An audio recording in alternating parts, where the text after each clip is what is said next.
जय हिंद दोस्तों, स्वागत है आपका हमारे YouTube चैनल टिप टॉप में। तो आज की वीडियो में हम लेकर आए हैं आपके लिए सामान्य ज्ञान, बहुत ही महत्वपूर्ण क्वेश्चन आंसर है। अपना पार्ट 18 17 पार्ट अपलोड हो चुके हैं, तो बहुत ही महत्वपूर्ण है पार्ट चल रहे हैं, अपनी सीरीज चल रही है सामान्य ज्ञान की। तो वीडियो को पूरा अवश्य देखें।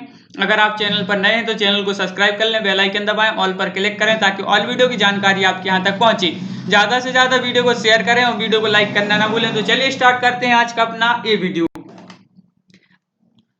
फर्स्ट क्वेश्चन है, 2011 की जनगणना के अनुसार भारत की कुल जनसंख्या में शहरी जनसंख्या का अनुपात कितना है? तो शहरी जनसंख्या का अनुपात बताना है। क्वेश्चन नंबर फर्स्ट है, 4 विकल्प दिए गए हैं, तो सभी लोग बताएंगे आंसर। जिससे भी बनता है कमेंट में आंसर लिखते जाएं, और जो भी चैनल के ज्वाइन मेंबर बनना चाहते हैं तो वह चैनल के ज्वाइन मेंबर बन जाएं। आपके लिए बहुत सारे फायदे हैं। जो भी चैनल के ज्वाइन मेंबर बनता है उनके लिए व्हाट्सएप ग्रुप में ऐड कर दिया जाता है, जहां पर पीडीएफ स्टडी मटेरियल उपलब्ध कराया जाता है। और अपना यहाँ पर जो सही आंसर है वह है आपका विकल्प नंबर डी, यानी कि 32.2। अगला क्वेश्चन है, 2011 की जनगणना के अनुसार किस केंद्र शासित प्रदेश में साक्षरता प्रतिशत अधिकतम है? तो अधिकतम बताना है, दिल्ली, चंडीगढ़, पांडुचेरी या लक्षद्वीप। क्वेश्चन नंबर 2 का राइट आंसर बताना है, तो 2 का यहाँ पर राइट आंसर विकल्प नंबर डी, लक्षद्वीप। लक्षद्वीप आपका सही आंसर है। 2011 की जनगणना के अनुसार लक्षद्वीप केंद्र शासित प्रदेश में साक्षरता प्रतिशत अधिकतम है, जो कितना है? 92.28%। अगला क्वेश्चन, 2011 की जनगणना के अनुसार उत्तर प्रदेश तथा महाराष्ट्र के बाद सर्वाधिक जनसंख्या वाला राज्य कौन सा है? तो बताइए, उत्तर प्रदेश और महाराष्ट्र के बाद बताना है कौन सा है। पश्चिम बंगाल, बिहार, आंध्र प्रदेश, तमिलनाडु। आपका राइट आंसर होगा यहाँ पर विकल्प नंबर बी, यानी कि बिहार। बिहार आपका यहाँ पर विकल्प नंबर बी राइट आंसर होगा। देखिए यहाँ पर 2011 की जनगणना के अनुसार उत्तर प्रदेश तथा महाराष्ट्र के बाद सर्वाधिक जनसंख्या वाला जो राज्य वह है बिहार है। अगला क्वेश्चन है, भारत में जनसंख्या घनत्व निरंतर बढ़ा है, लगभग स्थिर रहा है, कुछ कम हुआ है, पहले बढ़ा फिर 1991 के पश्चात घटा। आपके पास 4 विकल्प हैं, क्या होगा इसका राइट आंसर? तो इसका राइट आंसर है विकल्प नंबर 1, यानी कि निरंतर बढ़ा है। विकल्प नंबर 1 आपका यहाँ पर सही आंसर होगा। अगला क्वेश्चन है, 2011 की जनगणना के अनुसार भारत की कुल नगरीय जनसंख्या महानगरों की जनसंख्या की प्रतिशतता है थी, तो कितनी थी यह बताना है। महानगरों की जनसंख्या की प्रतिशतता बताना है। क्वेश्चन नंबर 5 है, 4 विकल्प है आपके सामने, और क्या होगा इसका राइट आंसर क्वेश्चन नंबर 5 का? तो यहाँ पर राइट आंसर है विकल्प नंबर सी, 42.61%। विकल्प नंबर सी आपके यहाँ पर राइट आंसर होगा। देखिए यहाँ पर 2011 की जनगणना के अनुसार भारत की कुल नगरीय जनसंख्या में महानगरों की जनसंख्या प्रतिशत 42.61% है। उल्लेखनीय है 10 लाख या उससे अधिक जनसंख्या वाले नगरों को महानगर कहा जाता है। वर्तमान में भारत में महानगरों की संख्या 53 है। याद रखना है कितनी है? 53। अगला क्वेश्चन कि साबरमती नदी किस शहर के किनारे जो है साबरमती नदी किस शहर के किनारे बहती है? तो कौन से शहर के किनारे बहती है? मुंबई, अहमदाबाद, हैदराबाद या विजयवाड़ा।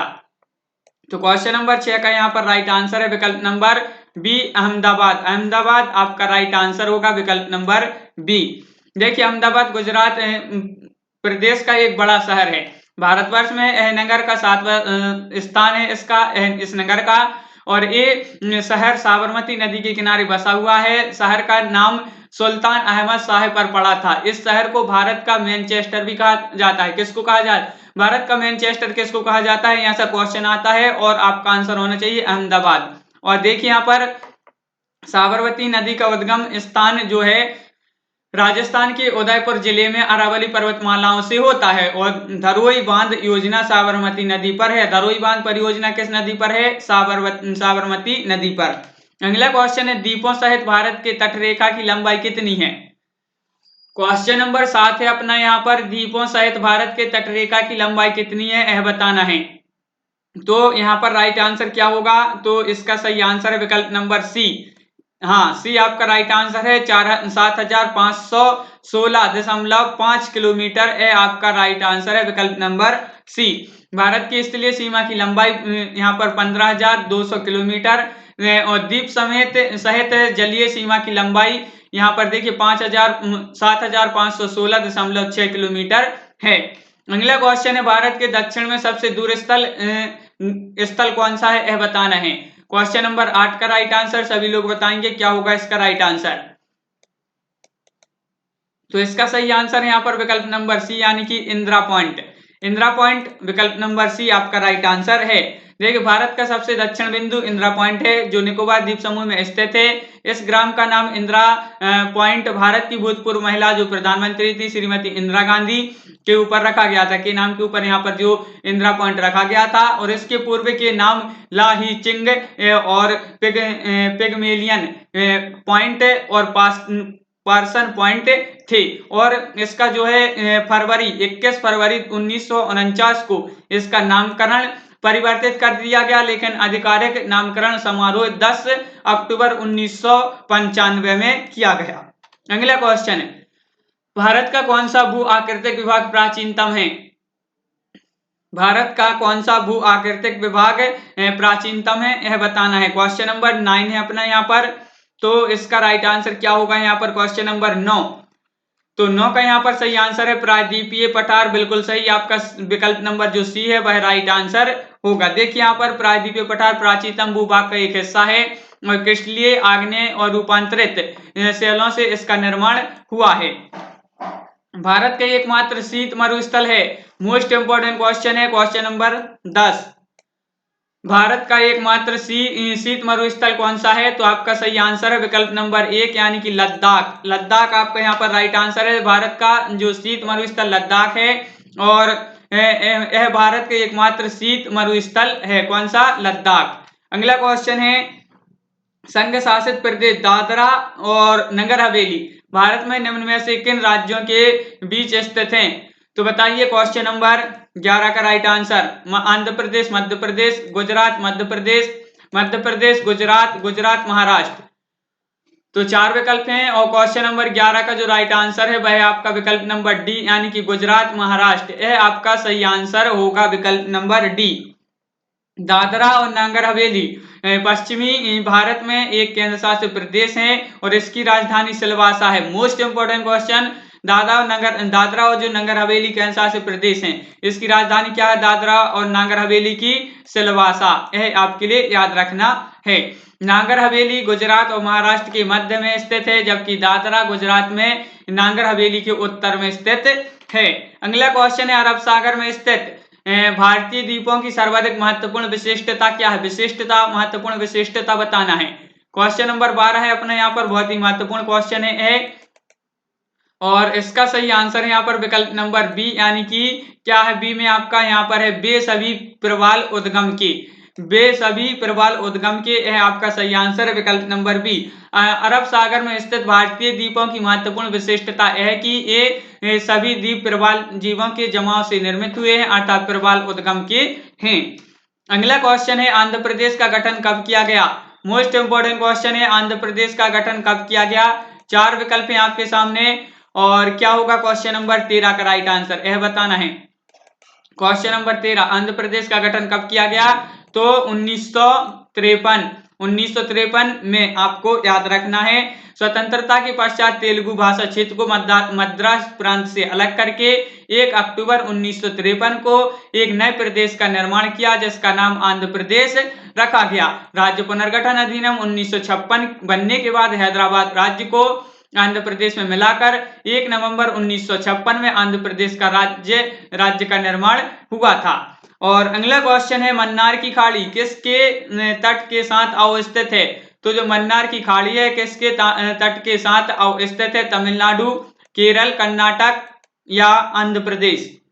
क्वेश्चन नंबर 14 है और 14 का राइट आंसर है विकल्प नंबर 1 यानी कि तमिलनाडु आपका यहाँ पर राइट आंसर होगा। देखिए मन्नार की खाड़ी एक उथले पानी की खाड़ी है जो हिंद महासागर में लक्षद्वीप सागर के एक भाग का निर्माण करती है। यह खाड़ी भारत के दक्षिण पूर्व सिरे और श्रीलंका के पश्चिम घाट के बीच स्थित है। अगला क्वेश्चन है निम्न में से कौन सी पर्वत श्रेणी संसार की दूसरी सबसे ऊंची सर्वोच्च पर्वत चोटी है, वह बताना है। 4 विकल्प दिए गए हैं, गॉडविन अस्टेन, कंचनजंगा, नंदा देवी या नंगा पर्वत। तो आपका सही आंसर है विकल्प नंबर 1 यानी कि गॉडविन ऑस्टिन, यह आपका सही आंसर होगा। गॉडविन ऑस्टिन जैसे K2 के नाम से भी जाना जाता है। पर्वत हिमालय का नहीं बल्कि POK में कश्मीर के कराकोरम पर्वत श्रेणी की सबसे ऊंची चोटी है। अगला क्वेश्चन है पश्चिमी घाट क्या है? एक अवशिष्ट पर्वत, एक मूड़दार पर्वत, एक भ्रंश कगार या एक ज्वालामुखी पर्वत। तो क्वेश्चन नंबर 16 है अपना। 16 का राइट आंसर क्या होगा? पश्चिमी घाट क्या है? तो राइट आंसर है विकल्प नंबर सी यानी कि एक भ्रंश कगार, यह आपका सही आंसर है। अगला क्वेश्चन है निम्नलिखित में से किस राज्य में सबरीमाला स्थित है? मोस्ट इंपोर्टेंट क्वेश्चन है सबरीमाला कहां पर स्थित है? तो क्या होगा इसका राइट आंसर, यह बताना है। सबरीमाला आंध्र प्रदेश, तमिलनाडु, केरल या कर्नाटक। तो आपका राइट आंसर है केरल यानी कि विकल्प नंबर सी।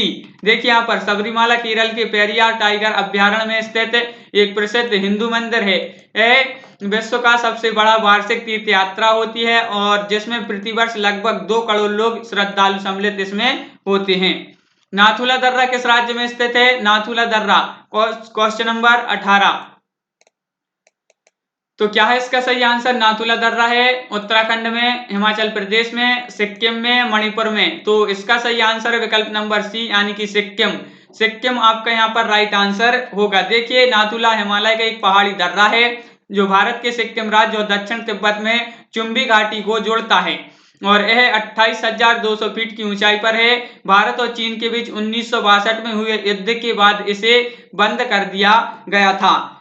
अगला क्वेश्चन है भारत की सबसे अधिक नौगम्य 2 नदियां हैं, तो कौन सी हैं नौगम्य 2 नदियां भारत की? तो क्वेश्चन नंबर 19 का सभी लोग आंसर बताएंगे। कावेरी, गोदावरी, गंगा, ब्रह्मपुत्र, गंगा, सिंधु, ब्रह्मपुत्र, यमुना। तो क्वेश्चन नंबर 19 और 19 का राइट आंसर है विकल्प नंबर बी यानी कि गंगा और ब्रह्मपुत्र। गंगा और ब्रह्मपुत्र। गंगा जो ब्रह्मपुत्र की लंबाई है वह लगभग 2900 किलोमीटर है। ब्रह्मपुत्र का नाम तिब्बत में सांगपो, यहाँ पर अरुणाचल में डेहम तथा असम में ब्रह्मपुत्र है और ब्रह्मपुत्र नदी बांग्लादेश की सीमा में जमुना के नाम से दक्षिण में बहती हुई गंगा की मूल शाखा पद्मा के साथ मिलकर बंगाल की खाड़ी में जाकर मिलती है। तो यह भी आपके लिए याद रखना है, जो ब्रह्मपुत्र है बंगाल की खाड़ी में जाकर मिलती है। कौन सी नदी है भेड़ाघाट के समीप कपिलधारा जलप्रपात का निर्माण करती है? तो वह कौन सी नदी है यह बताना है। Question number 20। कौन सी नदी है जो भेड़ाघाट के समीप कपिलधारा का निर्माण करती है? तो आपका राइट आंसर है विकल्प नंबर 1 यानी कि नर्मदा। हाँ, नर्मदा जैसे रेवा के नाम से जाना जाता है और मध्य भारत की यह एक नदी और भारतीय उपमहाद्वीप की 5वीं सबसे लंबी नदी है। गोदावरी नदी और कृष्णा नदी के बाद भारत के अंदर बहने वाली तीसरी सबसे लंबी नदी है। मध्य प्रदेश राज्य में इसके विशाल योगदान के कारण इसको मध्य प्रदेश की जीवन रेखा कहा जाता है। यह उत्तर और दक्षिण भारत के बीच एक पारंपरिक सीमा की तरह कार्य करती है और अपने उद्गम से यह पश्चिम की ओर 1312 किलोमीटर चलकर खंबात की खाड़ी में मिल जाती है। खंबात की खाड़ी अरब सागर में जा मिलती है। अगला क्वेश्चन है कृष्णा नदी है जो इसका उद्गम स्थल किसके समीप है? कृष्णा नदी का उद्गम स्थल बताना है। क्वेश्चन नंबर 21 और इसका सही आंसर है विकल्प नंबर 1 यानी कि महाबलेश्वर। महाबलेश्वर आपका सही आंसर होगा। अगला क्वेश्चन है इनमें से कौन सी नदी कच्छ के रण में समाहित होती है? क्वेश्चन नंबर 22 कच्छ के रण में कौन सी नदी समाहित होती है? साबरमती, लूनी, बेतवा, इनमें से कोई नहीं। तो यहाँ पर बी आपका राइट आंसर होगा लूनी। लूनी नदी जो है कच्छ के रण में समाहित होती है। अगला क्वेश्चन भारत की निम्नलिखित नदियों में से किसे जैविक मरुस्थल कहते हैं? जैविक मरुस्थल किसे कहते हैं? तो 4 विकल्प हैं। क्वेश्चन नंबर 23 और सभी लोग टेलीग्राम ग्रुप से जुड़ जाएं, लिंक डिस्क्रिप्शन में दी है। तो टेलीग्राम ग्रुप में हम आपके लिए पीडीएफ उपलब्ध करा देते हैं, तो वहां से आप पीडीएफ को डाउनलोड भी कर सकते हैं। तो क्वेश्चन नंबर 23 का यहाँ पर राइट आंसर है दामोदर। दामोदर यानी कि विकल्प नंबर बी। देखिए अगला क्वेश्चन है भारत में निम्नलिखित में से कौन सी सबसे लंबी नदी है? भारत में बताना है। भारत में मोस्ट इंपोर्टेंट क्वेश्चन है गोदावरी, नर्मदा, कृष्णा, यमुना। भारत में निम्नलिखित में से कौन सी सबसे लंबी नदी है? लंबी बताना है तो लंबी है आपकी गोदावरी। विकल्प नंबर 1 आपका राइट आंसर है। देखिए उपरोक्त नदियों में से गोदावरी नदी सबसे लंबी नदी है और इसकी लंबाई 1465 किलोमीटर है। अगला क्वेश्चन है थीन बांध किस नदी पर बनाया गया है? थीन बांध बताना है आपको। क्वेश्चन नंबर 25 का राइट आंसर। थीन बांध है जो किस नदी पर बनाया गया है? रावी, ब्यास, झेलम, चेनाब। तो क्वेश्चन नंबर 25 और 25 का राइट आंसर है विकल्प नंबर 1 यानी कि रावी। रावी नदी आपका सही आंसर है। थीन बांध परियोजना भारत की नदी घाटी परियोजना में से एक है। पंजाब के पठानकोट जिले में रावी नदी पर थीन बांध बनाया गया है और इसको रणजीत सागर बांध के नाम से भी जाना जाता है। अगला क्वेश्चन, भारत में विशालतम लेगून निम्न में से कौन सा है? तो 4 विकल्प दिए गए हैं आपके सामने। क्वेश्चन नंबर 26 है, मोस्ट इंपोर्टेंट क्वेश्चन है। भारत में विशालतम लेगून निम्न में से कौन सा है? तो आपका सही आंसर है विकल्प नंबर बी यानी कि चिल्का लेगून। चिल्का लेगून आपका यहाँ पर राइट आंसर होगा। देखिए, भारत की मीठे पानी की सबसे बड़ी जो झील है बुलर झील जम्मू कश्मीर में है। कोकक जलप्रपात किस नदी पर है? Question number 27। क्वेश्चन नंबर है अपना 27 की कोकल जलप्रपात किस नदी पर है? कावेरी, ताम्रपर्णी, शरावती या गोगक है, सॉरी यहाँ पर गोगक। तो आपका सही आंसर है विकल्प नंबर डी। गोगक जलप्रपात किस नदी पर है? गोगक नदी पर। गोगक याद रखना है। गोगक जलप्रपात दक्षिण भारत का एक जलप्रपात है। यह पश्चिम घाट की पर्वतमाला में आता है जो कर्नाटक राज्य के बेलगाम नामक शहर में घाट प्रभा नदी के समीप स्थित है। अगला क्वेश्चन है, उकाई परियोजना स्थित है एमपी में ताप्ती नदी पर, गुजरात में ताप्ती नदी पर, गुजरात में साबरमती नदी पर या मध्य प्रदेश में नर्मदा नदी पर। क्वेश्चन नंबर है 28, 4 विकल्प दिए गए हैं और उकाई जो परियोजना है स्थित है। तो आपका सही आंसर है विकल्प नंबर बी यानी कि गुजरात में ताप्ती नदी पर। विकल्प नंबर बी आपका यहाँ पर राइट आंसर होगा। देखिए, यह भारत की एक प्रमुख नदी घाटी परियोजना है। उकाई परियोजना भारत की नदी घाटी परियोजना में से एक है और इस परियोजना के अंतर्गत उकाई बांध ताप्ती नदी पर गुजरात राज्य के सूरत जिले में बनाया गया है। अगला क्वेश्चन है, कोयना परियोजना किस राज्य की प्रमुख बहुउद्देशीय नदी घाटी परियोजना है? क्वेश्चन नंबर 29 से अपना सभी लोग वीडियो को एक बार लाइक अवश्य कर लें और क्वेश्चन नंबर 29 का राइट आंसर यहाँ पर क्या होगा यह बताना है। कोयना परियोजना किस राज्य की प्रमुख बहुउद्देशीय नदी घाटी परियोजना है? बिहार, तमिलनाडु, आंध्र प्रदेश, महाराष्ट्र। राइट आंसर आपका विकल्प नंबर डी यानी कि महाराष्ट्र। जी हाँ, महाराष्ट्र आपका राइट आंसर है। यहाँ पर देखिए, कोयना परियोजना भारत की प्रमुख नदी घाटी परियोजना में से एक है। यह महाराष्ट्र के सतारा जिले में देशमुखवाड़ी के निकट पोफली में स्थित है और इस परियोजना के पहले चरण में भूमिगत विद्युत गृह की स्थापना की गई थी। अगला क्वेश्चन है, भारत पाक बगलिहार परियोजना निम्न में से किस नदियों में से एक पर स्थित है? तो कौन सी नदियों में से एक पर स्थित है यह बताना है। क्वेश्चन नंबर है अपना 30। तो इसका राइट आंसर क्या होगा? सतलज, झेलम, ब्यास, चेनाब। तो यहाँ पर क्वेश्चन नंबर जो अपना 30 है और इसका सही आंसर है आपका विकल्प नंबर डी यानी कि चेनाब आपका यहाँ पर राइट आंसर होगा। हाँ, चेनाब आपका सही आंसर है। बगलिहार परियोजना भारत की नदी घाटी परियोजना है। जम्मू कश्मीर में दूसरी विद्युत परियोजना है जो डोडा क्षेत्र में पाकिस्तान की ओर बहने वाली चेनाब नदी पर स्थित है और 900 मेगावाट की इस विद्युत परियोजना की 450 मेगावाट वाली पहली इकाई का उद्घाटन भारत के प्रधानमंत्री मनमोहन सिंह ने किया था।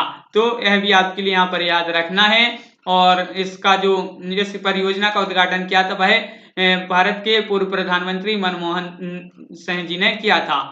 तो आज के वीडियो में बस इतना ही। सभी लोग एक बार वीडियो को लाइक कर लें। चैनल पर अगर आप पहली बार आए तो चैनल को सब्सक्राइब कर लें, बेल आइकन दबाएं, ऑल पर क्लिक करें ताकि ऑल वीडियो की जानकारी आपके यहाँ तक पहुंचे। ज्यादा से ज्यादा वीडियो को शेयर करें, वीडियो को लाइक करना ना भूलें। जो भी चैनल के ज्वाइन मेंबर बनना चाहते हैं तो आप चैनल के ज्वाइन मेंबर बन सकते हैं। 3 प्लान उपलब्ध हैं। एक है आपका सिल्वर प्लान 29 रुपए का, गोल्ड प्लान है 59 रुपए का और डायमंड प्लान है 119 रुपए का। तो 3 प्लान में से आप कोई सा भी प्लान खरीद कर चैनल के ज्वाइन मेंबर बन सकते हैं। आप चैनल के ज्वाइन मेंबर बनेंगे तो आपके लिए ज्वाइन व्हाट्सएप ग्रुप में ऐड कर दिया जाता है, जहां पर आपके लिए बहुत सारी पीडीएफ उपलब्ध कराई जाती है और वहां पर आपके लिए क्या होता है और बहुत सारा स्टडी मटेरियल जो भी रहता है वह सभी आपके लिए फ्री बिल्कुल जो व्हाट्सएप ग्रुप रहता है ज्वाइन जो भी ज्वाइन बनता है तो उनको व्हाट्सएप ग्रुप में ऐड कर दिया जाता है, वहीं पर स्टडी मटेरियल आपके लिए उपलब्ध कराया जाता है। तो जो भी चैनल के ज्वाइन मेंबर बनना चाहते हैं तो वह चैनल के ज्वाइन मेंबर अवश्य बन जाएं। तो आज की वीडियो में बस इतना ही। सभी लोगों ने वीडियो को लाइक तो कर ही दिया होगा, अगर अभी तक आपने वीडियो को लाइक नहीं किया है तो वीडियो को लाइक कर लें। तो आज की वीडियो में बस इतना ही। सभी लोगों के लिए धन्यवाद। जय हिंद।